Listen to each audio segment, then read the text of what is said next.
get rid from suffering. That means dukkha. As you all know, it is the Four Noble Truth, dukkha samudaya, nirodha magga. Then the dukkha is the main problem, which is always we are being troubled and also harassed. And then it is our purpose to avoid and eradicate or get rid from dukkha. That is not a personal work at first. It is a teamwork. It is a teamwork. At first, Buddha has mentioned in Dasadhamma Sutta, he said, Parapatibaddha me jivikati, which means my life is depend on others. My life is depend on others, which means if there is any development, if there is any proper good achievement, it must be always depend myself and also the others, which means I can't do anything, whatever successful thing, I can't do without the help of the others. Therefore, I must work together. I must work together. My main purpose is get rid of suffering from myself, within myself, and also my purpose must be to help the others to get rid from the suffering of the others. Therefore, Buddhism always emphasizes two ways of practice. Attattha, paratta.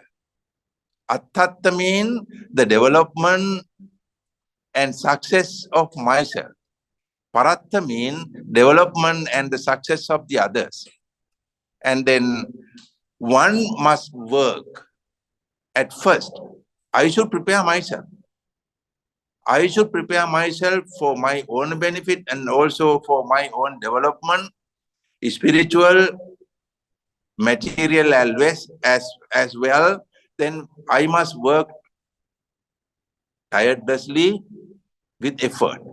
And then my purpose must be get rid from suffering of myself and the others. And I must prepare first. My work is to work, my purpose is to work for myself and the others, to help myself and the others. Therefore, the first of all, I must prepare myself. I must prepare with 4 qualifications.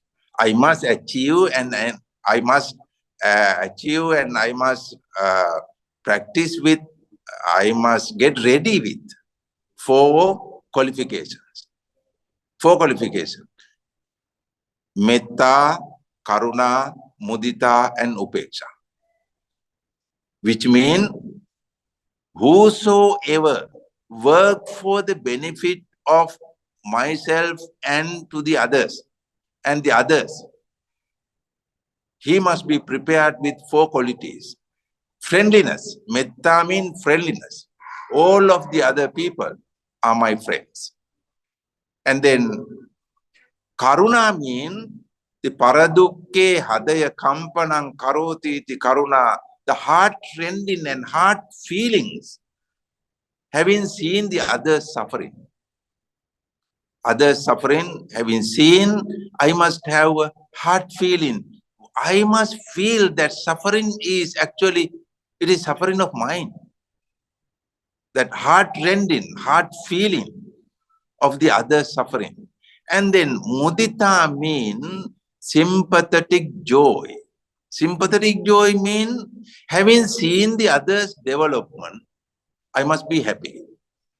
I must be happy. It is very, very difficult mental quality to achieve most of the time, but having seen the other's development, others' success, I must be happy.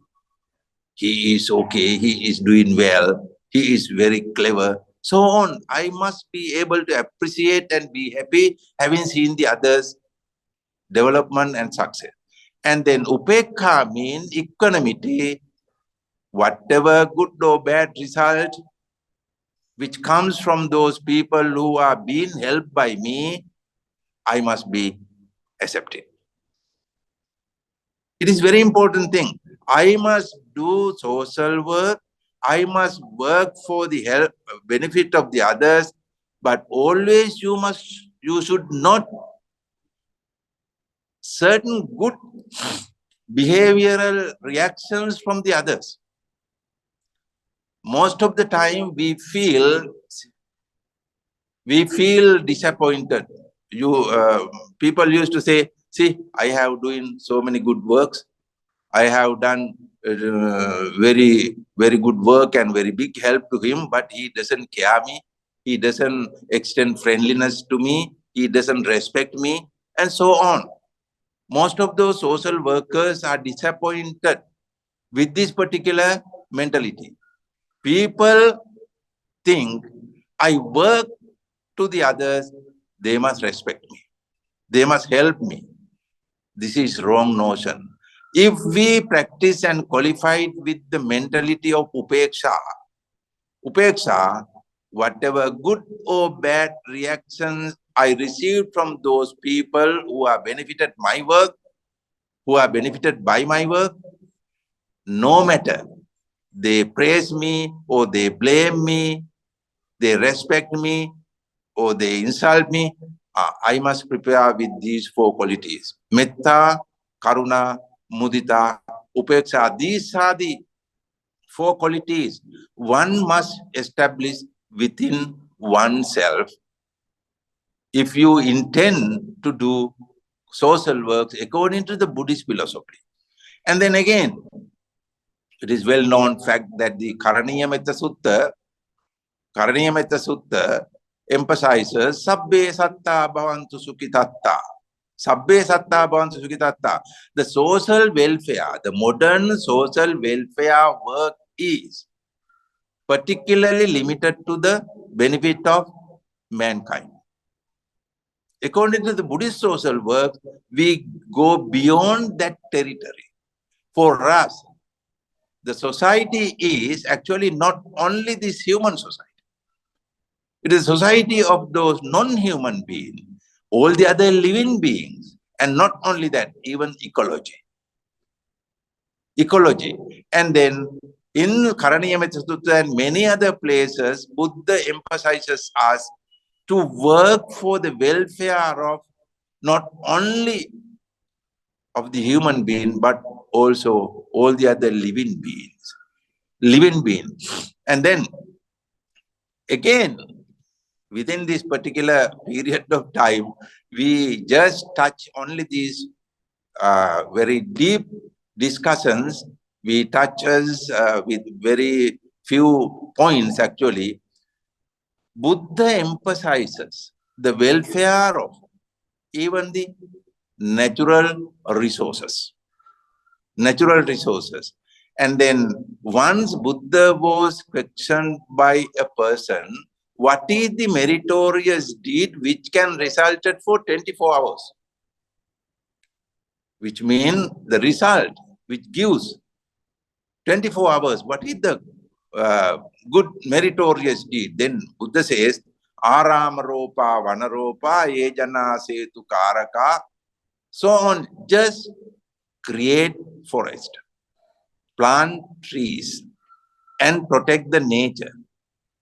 You will have meritorious results forever. Which means Buddha, in that case, Buddha emphasizes planting trees and protecting nature is a meritorious deed. Also, welfare work. It's a welfare work. And then, on the other hand, if we take the Panchasila, Panchasila is well-known fact, the moral practice which is to be followed by everyone, all the Buddhists are bound with this practice. Panchasila, 5 precepts. Avoid killing. That means avoid harassing and violence. Violating the other's life and not only killing and violating. And then stealing the other's property. And then adultery, avoid from adultery.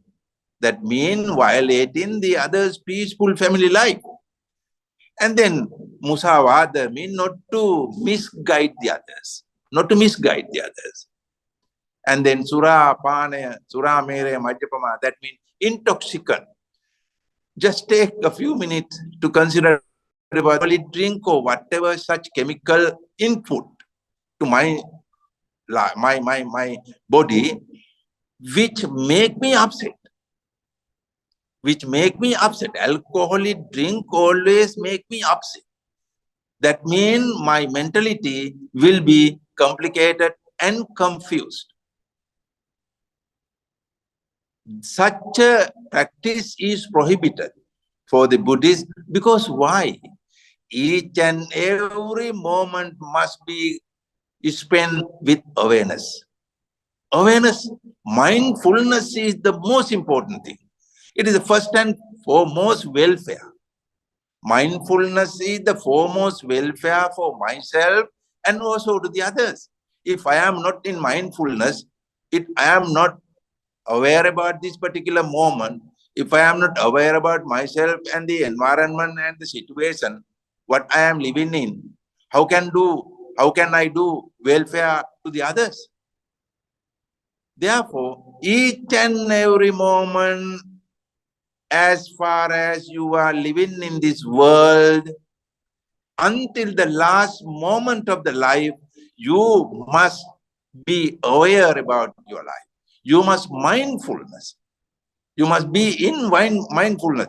Therefore, mind is the forerunner. Mind is the director. Mind is the organizer. Mind is the creator, and everything is dependent on the mind. Therefore, the mind is the master. This master must be kept wealthy, healthy, and happily and properly without complication. Therefore, the fifth precept, the fifth one, Suramere Majapama, is based on all of those welfare works. Again, in Satipatthana Sutta, Buddha says, you must be responsible. Each and every moment, you must be aware. Because why? You are responsible. Gate, tite, nisinne, sutte, jagarite, so on.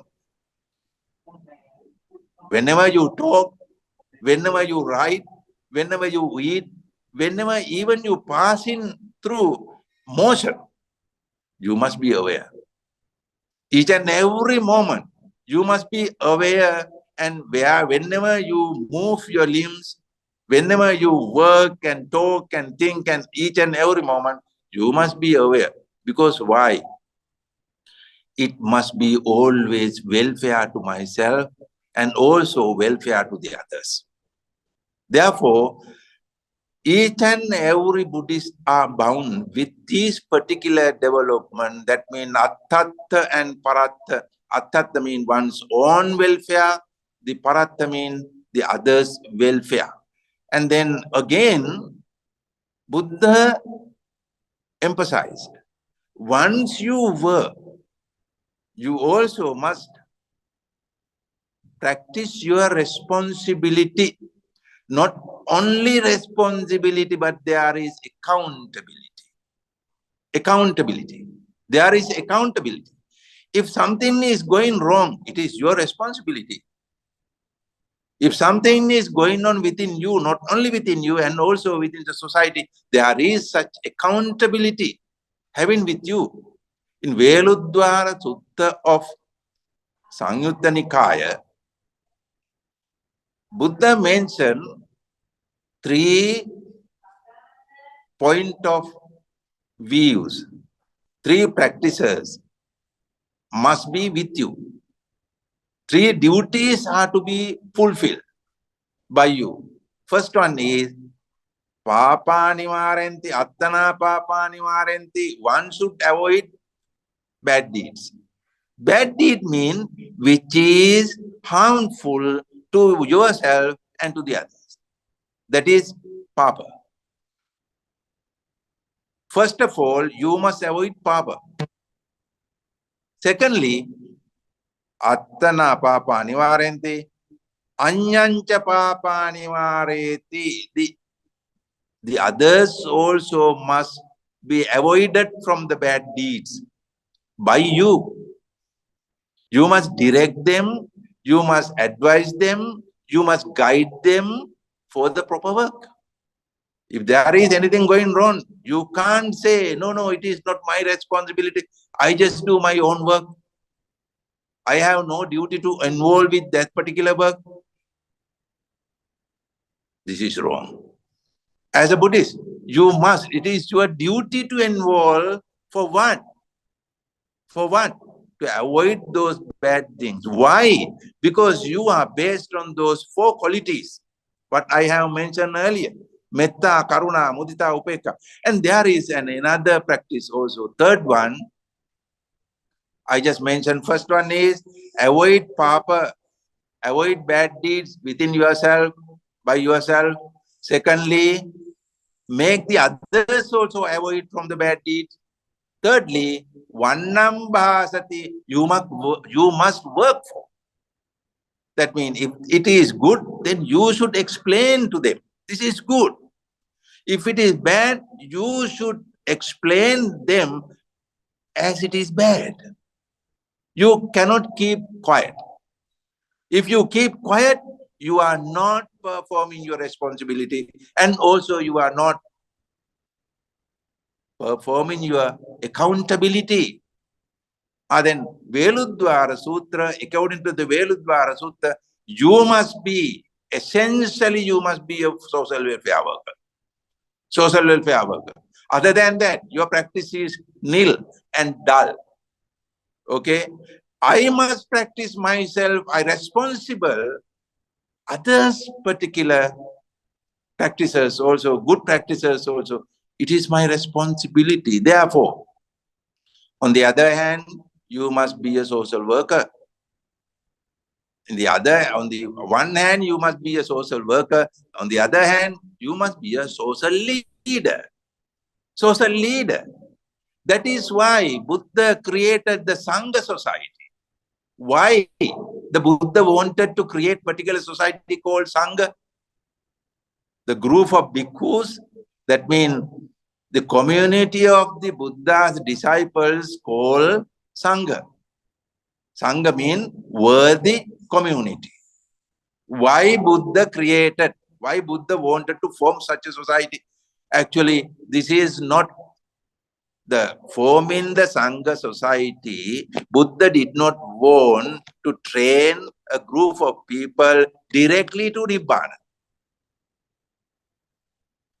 Buddha didn't want to create or form a society with special persons, with privileged people, to direct them to directly to the Nibbana.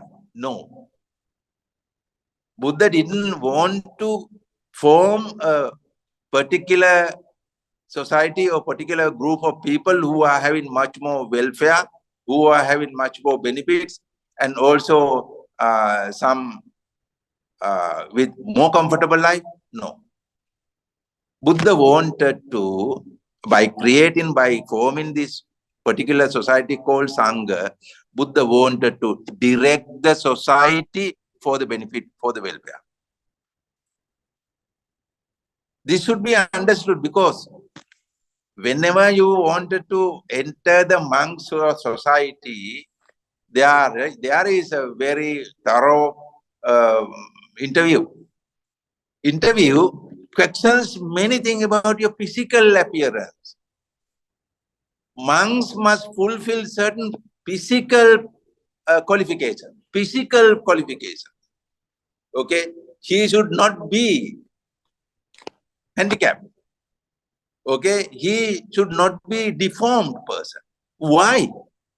If a person want to be entered the nirvanic path or attain nirvana, what is the problem with physical appearance? No. Buddha asked for the, whenever become a monk or ordination, as these monks know very well, many questions asked about your physical appearance and mental ability. For what? Actually, Buddha wanted to form a social welfare workers, not only just a worker, but to make a social welfare work leaders. Then the Buddha advised, Charata bhikkhave charikang bahujana hitaya bahujana sukhaya. Once you perform your duties and your monastic duties well, once you purified your sila and chattaro samvara sila, then it is your foremost duty to work for the others' welfare. Monks actually eating also not because of his own starvation. Eating also consider the others' welfare. And the monk's behavioral part also aiming the others' welfare. That is why Buddha says there are 10 purposes of forming Vinaya rules. 10 purposes of Vinaya rules. And then appasannanang va pasadaya pasannanang va biyo bhavaya. Each and every moment you must behave for the welfare of the others to make them happy. To create certain spiritual happiness, not that secular happiness. You must work for the spiritual happiness. And then by that day, monks are bound to work for the work of the others' welfare. That is what the Buddha wanted to. Buddha wanted to create such example. And as an example, one more example, Sangika system. Sangika system is the common usage of property. Common use of property. See, what a wonderful and beneficial concept. Actually, there are certain political concepts are also introduced to the society. But Buddha, this particular concept implemented within his bhikkhu community. Still it is going on. Social, that means property should be used commonly. Then the antamaso patta pariyapanna mattampi, even whatever you receive into your begging bowl, you must ready to share with the others. Share with the others. Not only with your own members of the community, but also to the people and also even animals individual. Therefore, Buddha wanted to implement this particular work, which is called social welfare, Bahujana hitaya, Bahujana sukhaya, for the benefit of the others, for the welfare of the others. This is the Bhikkhu society is the implementation of the Buddha's community work. And then we can get many such examples from the monk society. There are so many monks, and then so many monks engage with very big, heavy duties in the society. Very heavy duties to develop the society. Each and every monk is actually performing welfare works by behaving well, by conducting his discipline rules well. That is also called welfare works to the others, welfare. And then many monks, in the meantime, many monks are performing heavy duty work for the welfare of the others, not only human beings, but also non-human, that means living beings, and also for the development of the environmental factors. Therefore, the Buddha's purpose is actually to work for the benefit of the people, get rid from suffering, suffering of oneself and also suffering of the others, suffering of the society. That is why we must, at first we must improve with knowledge. We must arm with knowledge, vidya. And then we should, as soon as possible, we should come to the field. We should enter the field. There are many, many works to work in the society. That is why Buddha mentioned about that ma ekena de agamitta. Also should be comment this particular saying Ma ekena dve agamitta, which means don't go double in one path. Don't go couple or 2-3 people. Don't go. Find out single and particular ways. One should, so far one did not touch. Right? There are many, many ways. Once, if you have such intention to work to the people, okay, I also start children home, children work, children home, home for the children. Some people work the elderly home. Some people work for the handicapped people or blind people. There are many, many such works. But there are many other fields so far no one touched already.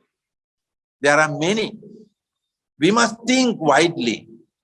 Think at the universe. Think at the society. Think the world. There are many, many works. Even today, the modern society heavily damaged by sophisticated finding and so many such items.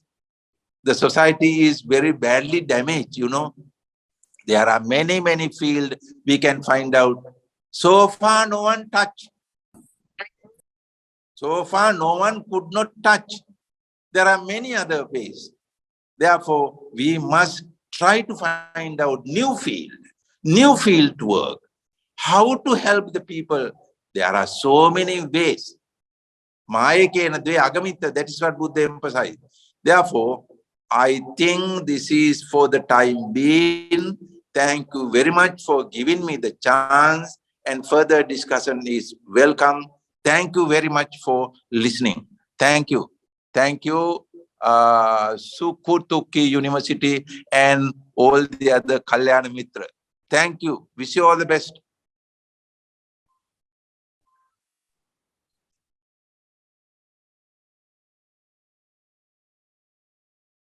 Thank you very much. Thank you very much again for a wonderful keynote address. In our joint research project, we have been focusing on practice, education, and history. However, as Professor Akimoto pointed out, the theoretical framework, the theory, is one of fields we should be aware of. And I'm sure that your speech today, your keynote address today, was very important for us, seeing how Buddha's teaching and social welfare, social work are interconnected, and how Buddha's teaching underpins various activities provided by monks. As you mentioned, the monks are social workers or social welfare workers. So thank you very much again, and thank you very much for your time. And I hope this is only a start, and we will have an opportunity to work together in the future. Thank you very much again.